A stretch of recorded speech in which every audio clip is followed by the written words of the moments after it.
अपराधी कौन? बनारस में देवस्वामी नाम का एक ब्राह्मण रहता था। उसके हरिदास नाम का पुत्र था। हरिदास की बड़ी सुंदर पत्नी थी। नाम था लावण्यवती। एक दिन वे महल के ऊपर छत पर सो रहे थे कि आधी रात के समय एक गंधर्व कुमार आकाश में घूमता हुआ उधर से निकला। वह लावण्यवती के रूप पर मुग्ध होकर उसे उड़ाकर ले गया। जागने पर हरिदास ने देखा कि उसकी स्त्री नहीं है तो उसे बड़ा दुख हुआ और वह मरने के लिए तैयार हो गया। लोगों के समझाने पर वह मान तो गया, लेकिन ये सोचकर कि तीर्थ करने से शायद पाप दूर हो जाए और स्त्री मिल जाए, वह घर से निकल पड़ा। चलते चलते वह किसी गांव में एक ब्राह्मण के घर पहुंचा। उसे भूखा देख ब्राह्मणी ने उसे कटोरा भरकर खीर दे दी और तालाब के किनारे बैठकर खाने को कहा। हरिदास खीर लेकर एक पेड़ के नीचे आया और कटोरा वहां रखकर तालाब में हाथ मुंह धोने गया। इसी बीच एक बाज किसी सांप को लेकर उसी पेड़ पर आ बैठा और जब वह उसे खाने लगा तो सांप के मुंह से जहर टपककर कटोरे में गिर गया।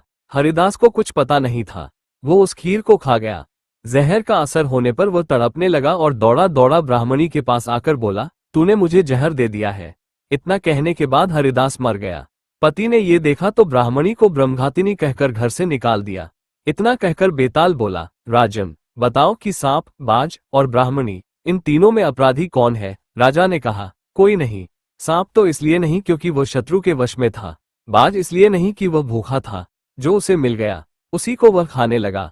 ब्राह्मणी इसलिए नहीं कि उसने अपना धर्म समझकर उसे खीर दी थी और अच्छी दी थी। जो इन तीनों में से किसी को दोषी कहेगा वह स्वयं दोषी होगा। इसलिए अपराधी ब्राह्मणी का पति था जिसने बिना विचारे ब्राह्मणी को घर से निकाल दिया। इतना सुनकर बेताल फिर पेड़ पर जा लटका और राजा को वहां जाकर उसे लाना पड़ा। बेताल ने चलते चलते नई कहानी सुनाई।